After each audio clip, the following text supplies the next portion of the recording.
নায়েবে আমিরুল মুজাহিদিনকে নির্বাচনী মাঠে আহত করা হয়েছে, রক্তাক্ত করা হয়েছে, ভয়ে তিনি পাকিস্তানে পালিয়ে যায় না গেছে।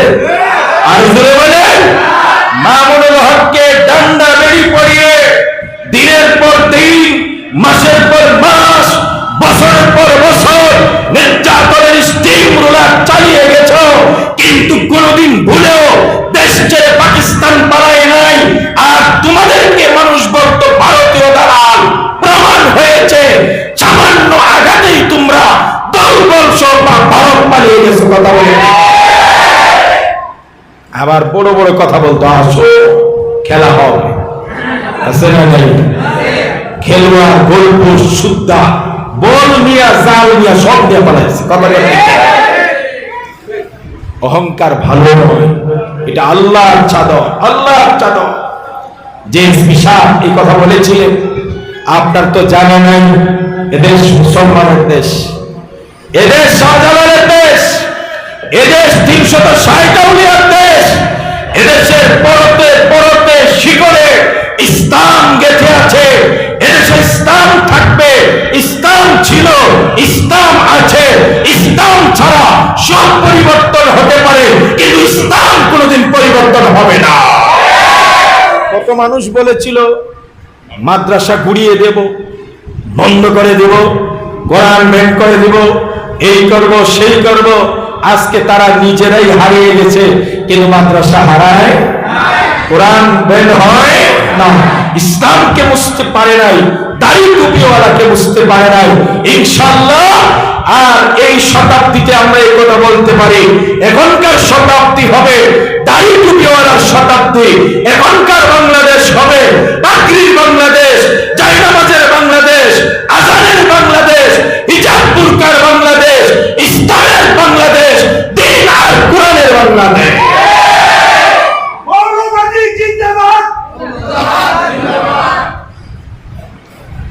এই জন্য বলছিলাম, এগুলা মানুষের সম্মানের মানদণ্ড নয়। কে ধনী, কে গরিব, কে ছোট খাটো। আল্লাহ বলেন ইন্না, এগুলা কেন তাহলে করলে? কাউকে ভুইয়া, কাউকে পাঠান কেন করলে? কাউকে শ্রমিক, কাউকে মালিক কেন করলে?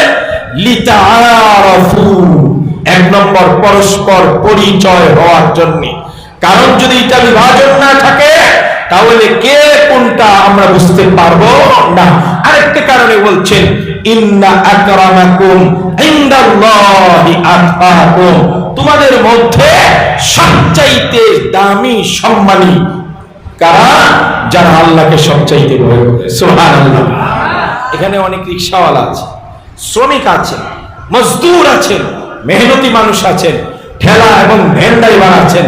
আপনাদেরকে সুসংবাদ দিয়ে বলছি, খোদার কসম, আপনার ঈমান যদি আল্লাহর ভয় থাকে, কলবের ভিতরে যদি আল্লাহর ভয় থাকে, আর একজন প্রেসিডেন্ট যদি তার ভিতরে আল্লাহর ভয় না থাকে, খোদার কসম আল্লাহর কালাম ঘোষণা করছে, যেই প্রেসিডেন্টের ভিতরে আল্লাহর ভয় নাই, যেই প্রধানমন্ত্রীর ভিতরে আল্লাহর ভয় নাই, যেই মন্ত্রীর ভিতরে আল্লাহর ভয় নাই, এমন মন্ত্রী, এমপি, প্রেসিডেন্ট, প্রধানমন্ত্রীর চেয়ে সাধারণ একটা রিক্সা ড্রাইভার যার ভিতরে আল্লাহর ভয় আছে, ওই রিক্সা ঠেলা ড্রাইভার আল্লাহর কাছে সম্মানী। কথা বলেন ঠিক না? একটা মজার কথা বলি, তো গরম ওয়াজ করছি। আল্লাহ নবী সাল্লাল্লাহু আলাইহি সাল্লাম বলেন, ও সাহাবীরা, তোমরা কি জানো, তোমরা কি জানো, মান আজাবুন নাসি ঈমানান, সবচাইতে আশ্চর্য ঈমান কার ঈমান? সবচাইতে কন্যা, সবচাইতে আশ্চর্য ঈমান। আমি এটা বোঝানোর আগে একটা উদাহরণ দিয়ে, ধরেন শহর এলাকার যে ভালো দামি দামি স্কুল আছে, ওই স্কুলের ছেলে মেয়েরা যারা বড় লোক বা পয়সাওয়ালা প্রাইভেট পড়ায়, এরা যদি গোল্ডেন জিপিএ 5 পায়, তাহলে এটা কি কোনো আশ্চর্যের কথা হইল? কথা বুঝেন না, এটা কোনো আশ্চর্যের বিষয় হলো? একেবারে গ্রামের একটা ছেলে যার বাপ কৃষক, অন্যের জমিতে সে কাজ করে খায়, সে লেখাপড়ার পাশাপাশি বাবার সঙ্গে জমিনে কাজে সাহায্য করে, গরু নিয়ে মাঠে যায়, নদীতে মাছ ধরে, আর সংসার চালায়, ফাঁকে ফাঁকে স্কুলেও যায়, আর চাঁদের আলোতে পড়ে, বা রাস্তার ল্যাম্প লাইটের আলোতে পড়ে, ওই ছেলেটা অনেক কষ্ট করে লেখাপড়া করছে, সে যদি গোল্ডেন জিপিএ 5 পায়, আমরা সাধারণত দেখি মানুষ আশ্চর্য হইয়া টিভিতে তার কথা প্রচার করে, পেপারে তার কথা প্রচার করে। আপনারা বলেন তো দেখি, এমন জিপিএ 5, গোল্ডেন জিপিএ 5 শহরে তো অনেক ছেলেরা পাইছে, তারটা প্রচার হয় না কেন আর তারটা প্রচার হয় কেন? কারণ সে আনকমন জায়গা থেকে উঠে আসছে। এখান থেকে জিপিএ, গোল্ডেন জিপিএ 5 পাওয়া এতটা, কথা বলেন আর জোরে বলেন। এখনকার জমানায় ঈমান ধরে রাখা আর জ্বলন্ত আংরা হাতে রাখা সমান। রাসূল যখন বললেন, বলেন তো আশ্চর্য, ঈমান কার ঈমান? সাহাবীরা চিন্তা করলেন, তা তো ফেরেশতাদের ঈমান হবে, কারণ ফেরেশতারা জীবনে কোনোদিন গুনাহ করে নাই। ফেরেশতারা গুনাহ করেন না। লা ইয়াসুনাল্লাহা মা আমারহুম ওয়া ইয়াফআলুনা মা ইউমারুন। ফেরেশতাদের ব্যাপারে কোরআন বলছে, এরা জিন্দেগিতে আল্লাহর নাফরমানি করে না, আল্লাহ যা বলেন সাথে সাথে সেটাই পালন করেন। এই জন্য সাহাবীরা বলেন, হুজুর আশ্চর্য ঈমানের অধিকারী হলেন আল্লাহর ফেরেশতারা। নবীজি বলেন, না, ফেরেশতাদের ঈমান আশ্চর্যের কিছুই নাই। এটা শহরের বড় লোকের গোল্ডেন জিপিএ 5 পাওয়া ছেলের মতো। কারণ নামি দামি বিকারুন্নেসা স্কুলে পড়ে, কারণ নামি দামি স্কুলে পড়ে, প্রাইভেট পড়ে, সব আছে, কম্পিউটার আছে, আরামায়েশ আছে, টাকা পয়সা গাড়ি বাড়ি আছে। এটা আশ্চর্যের নয়, ফেরেশতাদের ঈমান আশ্চর্যের ঈমান নয়। কারণ ফেরেশতারা সব সময় আল্লাহর নির্দেশে থাকে। এরা হলেন আল্লাহর সৈনিক, এরা হলেন আল্লাহর সৈনিক। ওয়ালিল্লাহি জুনুদুস সামাওয়াতি ওয়াল আরদ। আসমান জমিনে এমন লক্ষ লক্ষ সৈনিক আল্লাহ পাক রেখে দিয়েছেন। কি পরিমাণ সৈনিক আল্লাহর আছে! ওয়া মা ইয়ালামু জুনুদা রাব্বিকা ইল্লা হু। আল্লাহ ছাড়া কেউ বলতে পারে না আল্লাহর কি পরিমাণ সৈনিক আছে। এইজন্য নবীজি বলেন, ও সাহাবীরা, ফেরেশতাদের ঈমান আশ্চর্যজনক নয়, কারণ এদেরকে বানানো হয়েছে আমার আল্লাহর গোলামীর জন্য। এরা গুনাহ করার মতো শক্তি নাই, গুনাহ করার মতো সামর্থ্য নাই, এরা তো শুধু গোলামি করবে। এদের ঈমান আর আশ্চর্যের কি আছে? তোমাদের উত্তর হয় নাই, উত্তর হয় নাই।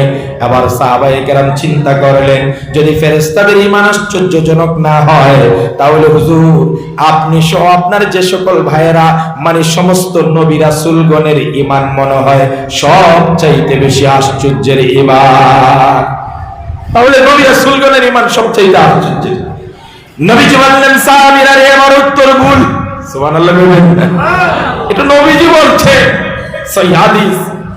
নবীজি বলছেন, নবীদের ঈমান আশ্চর্যের কিছু নাই, কারণ নবীদের প্রতি সব সময় আমার আল্লাহ ওহী নাযিল করেন। নবীদের সঙ্গে আল্লাহর যোগাযোগ আছেন। নবীরা আল্লাহর নির্বাচিত বান্দা, নবীরা আল্লাহর কুদরতি ভাবে ওনারা মাসুম। এনারা আল্লাহ গুনাহ করতে দেন না, এনাদেরকে আল্লাহই মাসুম রেখেছেন। সুতরাং নবীদের ঈমান আশ্চর্যের ঈমান নয়। সাহাবীরা আশ্চর্য হয়ে গেলেন, ফেরেশতাদের ঈমানও আশ্চর্যজনক নয়, আশ্চর্য ঈমান নবীদেরটাও না। তাহলে কাটটা হতে পারে, কাটটা হতে পারে।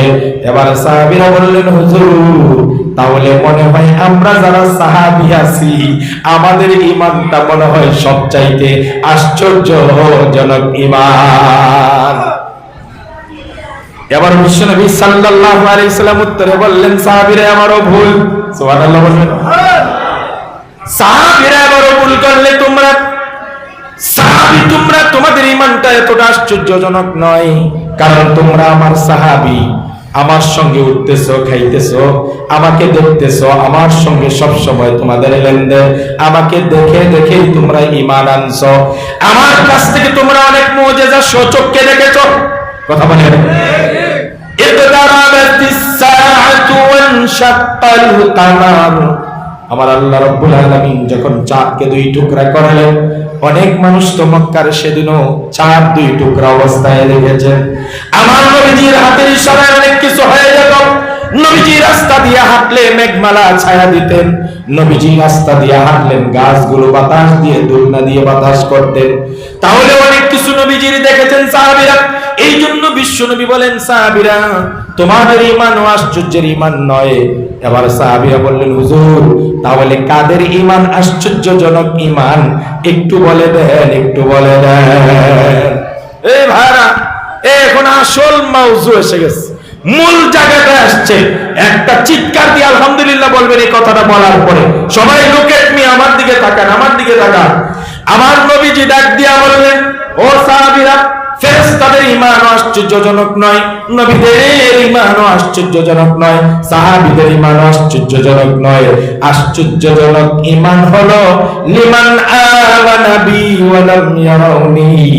ওই লোকের ঈমান সবচাইতে আশ্চর্যজনক ঈমান যেই মানুষগুলো আমি নবীকে কোনোদিন দেখে নাই, তারপরও আমার কথা বিশ্বাস করে আল্লাহর প্রতি ঈমান এনেছে, এদের ঈমান সবচাইতে আশ্চর্য।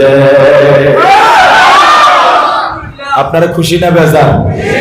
খুশি হইলে কইছিলাম কি করতে, বললেন না তো? আরো জোরে বলেন, আরো জোরে বলেন। আলহামদুলিল্লাহি তামলাউল মিজান।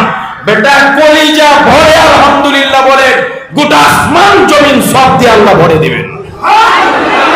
আরো জোরে বলেন আলহামদুলিল্লাহ, আরো জোরে বলেন সুবহানাল্লাহ বলেন। এবার একটা তাকবীর দেন, অনেকদিন তো মন খুলে তাকবীর দিতে পারেন নাই, কথা বলেন ঠিক না? আমরা তাকবীর দিব না, দিব না? ইয়া আইয়ুহাল মুদ্দাসসির কুম ফানজির ওয়া রাব্বাকা ফাকাব্বির। নবীকে আল্লাহ নির্দেশ দিয়েছেন, হে চাদরওয়ালা কুম, দাঁড়িয়ে যান, কুম ফানজির, জাতিকে সতর্ক করুন। মূর্তি বানানো যাবে না, আমার ভাই বলছেন, ভাস্কর্য করা যাবে না, অন্যায় করা যাবে না, দুর্নীতি করা যাবে না, জুলুম করা যাবে না, লুটপাট করা যাবে না। যখনই জাতি লুটপাট করবে, বিদাত করবে, শিরক করবে, তখনই জাতি নবীদের মতো সতর্ক বার্তা নিয়ে হাজির হয়ে যাবে। এটা দুনিয়ার কোনো দায়িত্ব দেয় নাই কেউ, আল্লাহ দায়িত্ব দিয়েছেন আলেমকে। সরকার বিএনপি নাকি আওয়ামী লীগ নাকি ডক্টর ইউনূস, এটা দেখার বিষয় নয়। যদি ডক্টর ইউনূস সাহেব যদি ইসলাম বিরোধী কোনো কার্যকলাপ করে, খোদার কসম কেউ যদি কথা না বলে, আমি মামুনুল হকের ছাত্র হিসাবে সবার আগে প্রতিবাদ করবো, কথা বলে ঠিক। সুতরাং নবীকে আল্লাহ বলছেন, কুম ফানজির ওয়া রাব্বাকা ফাকাব্বির, আপনার প্রভুর নামের স্লোগান দেন। কি দেন? তাকবীর বলে, স্লোগান দেন, আল্লাহু আকবার বলে। কি বল?